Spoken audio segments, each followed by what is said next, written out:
Break ನಂತರ ಸುಹಾಸಿನಿ ಕಾರ್ಯಕ್ರಮಕ್ಕೆ ಮತ್ತೆ ಸ್ವಾಗತ. ನಮ್ಮ ಜೊತೆ ಇದ್ದಾರೆ ಖ್ಯಾತ ಗಾಯಕಿ, ರಾಗ ಸಂಯೋಜಕಿ ಪಲ್ಲವಿಯವರು. ಪಲ್ಲವಿಯವ್ರ ಜೊತೆ ಮತ್ತಷ್ಟು ಮಾತಾಡೋಣ ಬನ್ನಿ. ಸೊ ಮೇಡಮ್, ನಾವು ಹೇಳ್ತಾ ಇದ್ವಿ ಜುಗಲ್ಬಂದಿ ಬಗ್ಗೆ ಮಾತಾಡ್ತಾ ಇದ್ವಿ. ಸೊ ಜುಗಲ್ಬಂದಿ ಅಂತ ಅಂದಾಗ ಅರುಣ್ ಮತ್ತೆ ನೀವು, ಅವರು ಇನ್ಸ್ಟ್ರೂಮೆಂಟಲ್ಲಿ ಪ್ರಿಪೇರ್ ಆಗ್ತಾರೆ, ನೀವು ವೋಕಲ್ ಆಗಿ ಪ್ರಿಪೇರ್ ಆಗ್ತಾರೆ. ಸೊ ಇಬ್ರದ್ದು ಹೆಂಗಿರುತ್ತೆ ತಯಾರಿ ಮನೆಯಲ್ಲಿ? ಸ್ಟೇಜ್ ಮೇಲೆ ದರ್ ಇಸ್ ನೋ ಕಾಂಪಿಟೇಷನ್. ನಾವಿಬ್ರು ಸೇರಿ ಒಂದು ಎಕ್ಸ್ಪೀರಿಯನ್ಸ್ ಅನ್ನ ಕ್ರಿಯೇಟ್ ಮಾಡಕ್ ಟ್ರೈ ಮಾಡ್ತಾ ಇರ್ತೀವಿ. ಬೇರೆ ಬೇರೆ ಭಾಷೆಗಳಲ್ಲಿ, ಬೇರೆ ಬೇರೆ ದೇಶಗಳ ಭಾಷೆಗಳಲ್ಲೂ ಕೂಡ ನೀವು ಹಾಡಿದ್ದೀರಾ. ಸೊ ಆ ಎಕ್ಸ್ಪೀರಿಯನ್ಸ್ ಕೇಳೋದಾದ್ರೆ ಹೆಂಗಿರುತ್ತೆ? ಮಜವಾಗಿರುತ್ತಾ? ಅಂದ್ರೆ ಹೆಂಗ್ ಪ್ರಿಪೇರ್ ಆಗಿದ್ರಿ, ಹೆಂಗೆ ನೀವು ಕಲ್ತ್ಕೊಂಡ್ರಿ ಅಂತ ಆ ಥರ ಎಲ್ಲ? ನನಗೆ ಭಾಷೆಗಳನ್ನ ನನಗೆ ಈ ಫೊನೆಟಿಕ್ಸ್ ಬಗ್ಗೆ ತುಂಬಾ ಆಸಕ್ತಿ. ಹಲವಾರು ದೇಶಗಳಿಗೆ ಹೋದಾಗ ಅಲ್ಲಿಯ ಅವರು ಮಾತಾಡುವಂತ ಧಾಟಿ ಅಥವಾ ಅವರ ಲ್ಯಾಂಗ್ವೇಜ್ ಅನ್ನ ಪ್ರೊನೌನ್ಸ್ ಮಾಡುವಂತ ರೀತಿ, ಅದೆಲ್ಲ ನನಗೆ ತುಂಬಾ ಕ್ಯೂರಿಯಸ್ ಅದ್ರ ಬಗ್ಗೆ. ಆ್ಯಂಡ್ ನಾನು ಒಂದ್ಸಲ ಲಂಡನ್ಗೆ ಹೋಗಿದ್ದಾಗ ಅಲ್ಲಿ ಯಾವುದೋ ಒಂದು ಇದಕ್ಕೋಸ್ಕರ ವರ್ಕ್ ಮಾಡಿದಾಗ ಒಂದು ಆಫ್ರಿಕನ್ ಹಾಡು ಹಾಡಿದ್ದೆ ಅಲ್ಲಿ. ಇನ್ಯಾವಾಗಲೂ ಜರ್ಮನಿಗೆ ಹೋದಾಗ ಒಂದು ಅರ್ಜೆಂಟೀನಿಯನ್ ಹಾಡು ಹಾಡಿದ್ದೆ. ಜರ್ಮನಿನಲ್ಲಿ ನಾನು ಜರ್ಮನ್ ಹಾಡು ಹಾಡಿದ್ದೆ ಒಂದ್ಸಲ. ಸೊ ನನಗೆ ಭಾಷೆಗಳನ್ನ, ಈ ಫೊನೆಟಿಕ್ಸ್ ಆಫ್ ಲ್ಯಾಂಗ್ವೇಜಸ್ ನನಗೆ ತುಂಬಾ, ಅಂಡ್ ಐ ಆಮ್ ಫ್ಯಾಸಿನೇಟೆಡ್. ನಾನು ಟ್ರೈ ಮಾಡ್ತಾ ಇರ್ತೀನಿ ಯಾವಾಗಲೂ. ಸಂಗೀತಕ್ಕೆ ಯಾವುದು ಭಾಷೆ ಅಲ್ಲ, ನೀವು ಹೇಳಿದ್ರಲ್ಲ, ಮನಸ್ಸು, ಅದನ್ನ ಅರ್ಥ ಮಾಡ್ಕೊಳ್ಳೋ ಮನಸ್ಸಿದ್ರೆ ಸಾಕು. ಸೊ ಗ್ಲೋಬಲೈಸೇಷನ್ ಅಂತ ತಗೊಳ್ಳೋದಾದ್ರೆ ಅಂದ್ರೆ ಸಂಗೀತಕ್ಕೆ ಯಾವ ರೀತಿ ಒಂದು ಇದಿದೆ ಅಂತ? ಈಗ ಏನಾಗ್ಬಿಟ್ಟಿದೆ, ಬಿಕಾಸ್ ಆಫ್ ದ ಇಂಟರ್ನೆಟ್, ಅಂತರ್ಜಾಲ ಏನಾಗಿದೆ, in a way it has liberated a lot of musicians and artists. ಹಾಗಾಗಿ the world really has become a smaller place. And ನನಗೆ ಅದು ಒಳ್ಳೇದು ಅನ್ಸತ್ತೆ. ಅಂದ್ರೆ ಕಲೆಗೆ ಸಂಬಂಧಪಟ್ಟಂತೆ ಒಬ್ಬರ ಈ ಕಲ್ಚರಿಂದ ಆ ಕಲ್ಚರ್ಗೆ ಕಲ್ಚರಲ್ ಎಕ್ಸ್ಚೇಂಜಸ್ ಆಗ್ತಾ ಇರೋದು ತುಂಬಾ ಒಳ್ಳೇದು ಅಂತ ನನ್ಗನ್ಸುತ್ತೆ. ಯಾಕೆಂದ್ರೆ ನಾನು ಎಷ್ಟೋ ಕಲ್ಚರಲ್ ಎಕ್ಸ್ಚೇಂಜಸ್ ಅಲ್ಲಿ ಭಾಗವಹಿಸಿದ್ದೀನಿ. ಆ್ಯಂಡ್ ಅಲ್ಲಿ ಕಲಿಯೋದು ಎಷ್ಟೊಂದಿರುತ್ತೆ. ನಾವು ಏನೇ ಅಂದ್ರೂ ನಮ್ಮ ಜಗತ್ತು ನಾವು ಎಷ್ಟು ನೋಡಿರ್ತೀವೋ ಅಷ್ಟೇ ಜಗತ್ತು ಅಲ್ವಾ? ನಾವು ಅದು ಏನು ಓದಿದ್ರು ಏನೇ ಆದ್ರೂ ನಾವು ಬದುಕಿರ್ತೀವಲ್ಲ, ನಮ್ಮ ಕಣ್ಣಾರೆ ನೋಡಿರುವಂತಹ ಜಗತ್ತೇನಿದೆ ಅಷ್ಟೇ ನಮ್ಮ ಜಗತ್ತು. ಹೌದು. ಒಂದ್ಸಲ ನಾವು ಅಲ್ಲಿಂದ ಹೊರಗೆ ಹೋಗಿ ಬೇರೆ ಜಗತ್ತನ್ನ ನೋಡಿದಾಗ ನಾವು ಬೆಳಿತೀವಿ as people, as artist, as human beings. So ನನಗೆ ಅದು ಬಹಳ ಹೆಲ್ಪ್ ಆಗಿದೆ.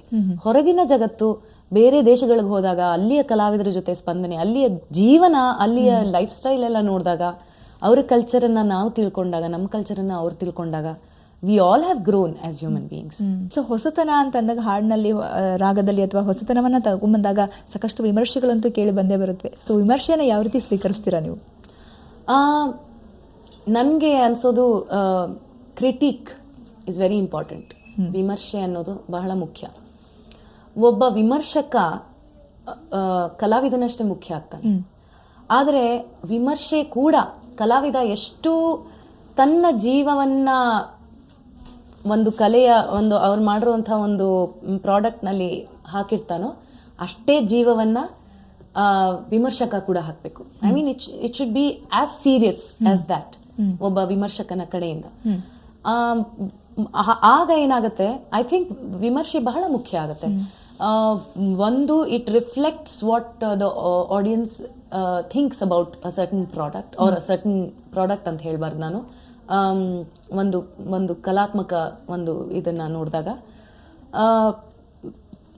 ವಿಮರ್ಶಕರಿಗೆ ಏನನ್ಸುತ್ತೆ ಅನ್ನೋದು ಒಂದು ಅರ್ಥ ಆಗತ್ತೆ. ಮತ್ತೆ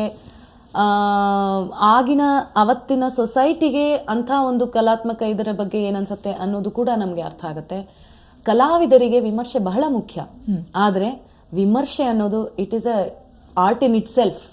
so that should be of a great quality. ವಿಮರ್ಶೆ ಮಾಡೋರ್ಗೂ ಕೂಡ ಗೊತ್ತಿರಬೇಕು ಅದು, ವಿಮರ್ಶೆ ಮಾಡೋಕ್ಕಿಂತ ಮುಂಚೆ. ವಿಮರ್ಶೆ ಅನ್ನೋದು ಒಂದು ಆರ್ಟ್. ಅದನ್ನ ದಟ್ ವಿಮರ್ಶಕ also should be an artist. Only then it will work. Otherwise ವಿಮರ್ಶೆ ಏನಾಗ್ಬಿಡುತ್ತೆ, ಬಹಳ ಬೇಸ್ಲೆಸ್ ಆಗ್ಬಿಡುತ್ತೆ. It should not be baseless. There should be serious criticism or serious consideration of the work of art. ಆವಾಗ ಕಲಾವಿದರಿಗೂ ಕೂಡ they feel honoured that they being criticised or they being examined by such a critic. So ವಚನಗಳು, ಶರೀಫರ ಗೀತೆಗಳಿಗೆಲ್ಲ ಹೊಸ ಟಚನ್ನು ಕೊಟ್ಟಿದ್ದೀರಾ. ಅಂದರೆ Young ಜನ್ರೇಷನ್ಗೆ ತುಂಬಾ ಇಷ್ಟ ಆಗುತ್ತೆ ಅದು, ಆ ಥರದ ಒಂದು ವೆಸ್ಟರ್ನ್ ಟಚ್ ಕೊಟ್ಟಾಗ. ಸೊ ಏನನ್ಸಿತ್ತು ಆ ಪ್ರಯೋಗವನ್ನು ಜನರ ಮುಂದೆ ಇಡುವಾಗ ಏನನ್ನಿಸ್ತು ನಿಮಗೆ? ಏನಂದ್ರೆ, ನಾನು ಹಾಡೋದು, ನನಗೆ ಹಾಡಬೇಕಾದ್ರೆ ನನ್ನ ಎಕ್ಸ್ಪ್ರೆಷನ್ ಏನಿದೆ, ನನ್ನ ಹಾಡುವ ರೀತಿ ಅದು ಬಹಳ Indian. But what we have done with Humdrum is, ನಾವು ಈ ಶರೀಫರ ಗೀತೆಯನ್ನ ಅಥವಾ ಅಕ್ಕಮಹಾದೇವಿ ವಚನ ಅಥವಾ ಬಸವಣ್ಣನವರ ವಚನ ಅಥವಾ DVG ಅವರ ಮಂಕುತಿಮ್ಮ ಇದನ್ನೆಲ್ಲ ತಗೊಂಡು ಇದನ್ನ ಹಾಡು ಬಹಳ ಇಂಡಿಯನ್ ರಾಗ, ಆದ್ರೆ ಇದರ ಟ್ರೀಟ್ಮೆಂಟ್ ವೆಸ್ಟರ್ನ್. ಒಂದು ವೆಸ್ಟರ್ನ್ ಅಥವಾ ಒಂದು ಗ್ಲೋಬಲ್ ಟ್ರೀಟ್ಮೆಂಟ್, ಒಂದು ಇಂಟರ್ನ್ಯಾಷನಲ್ ಪ್ಲಾಟ್ಫಾರ್ಮ್ ಅಲ್ಲಿ ಹಾಡಬಹುದಾದಂಥ ಪರ್ಫಾರ್ಮ್ ಮಾಡಬಹುದಾದಂಥ ಒಂದು ರೀತಿಯಲ್ಲಿ ಇದನ್ನ ನಾವು ಟ್ರೀಟ್ಮೆಂಟ್ ಏನ್ ಹೇಳ್ತಾರೆ, ಆ treatment is very western, but the expression is very Indian. So that is the speciality of Humdrum. Okay madam, ಜೊತೆ ಮಾತಾಡ್ತೀನಿ. ಸೊ ವೀಕ್ಷಕರೇ, ನಾವು ಮಾತಾಡ್ತಾ ಇದ್ವಿ ಖ್ಯಾತ ಗಾಯಕಿ ಪಲ್ಲವಿ ಅವ್ರ ಜೊತೆಗೆ. ಮತ್ತಷ್ಟು ಮಾತಾಡೋಣ ಒಂದು ಚಿಕ್ಕ ಬ್ರೇಕ್ನ ನಂತರ.